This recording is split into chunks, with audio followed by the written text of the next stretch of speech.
ମୋର ପ୍ରିୟ ଲୋକମାନେ, ପ୍ରଭୁଙ୍କର ପ୍ରଶଂସା କର। ମୁଁ ଅରୁଣ ପିୟୁଷ ମାଡାକି ଆପଣମାନଙ୍କୁ ସମସ୍ତଙ୍କୁ ହାର୍ଦ୍ଦିକ ଶୁଭେଚ୍ଛା।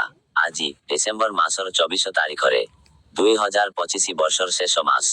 ମୁଁ ଧାର୍ମିକ ପିତାମାନଙ୍କ ଘର ବାହାରେ ଶିଶୁ ଯୀଶୁଙ୍କ ଗୁହାଳ ପାଖରେ ଠିଆ ହୋଇଛି। ତେଣୁ ଆମେ ଖ୍ରୀଷ୍ଟମାସ ପାଳନ କରୁଛୁ। ସେ ତାଙ୍କର ବାଇବଲର ଏକ ପଦ ବିଷୟରେ କହିଥିଲେ। ସନ୍ଥ ଲୁକର ପବିତ୍ର ସୁସମାଚାର ଅଧ୍ୟାୟ 1 ପଦ 35। ଦୂତ ଉତ୍ତର ଦେଇ କହିଲେ, ପବିତ୍ର ଆତ୍ମା ତୁମ ଉପରେ ଆସିବେ ଏବଂ ସର୍ବୋପରିସ୍ଥଙ୍କ ଶକ୍ତି ତୁମକୁ ଆଚ୍ଛାଦିତ କରିବ। ତେଣୁ ଜନ୍ମଗ୍ରହଣ କରୁଥିବା ପବିତ୍ର ବ୍ୟକ୍ତିଙ୍କୁ ପରମେଶ୍ୱରଙ୍କ ପୁତ୍ର ବୋଲି କୁହାଯିବ। ଆପଣମାନଙ୍କୁ ସମସ୍ତଙ୍କୁ ଖ୍ରୀଷ୍ଟମାସର ଶୁଭେଚ୍ଛା।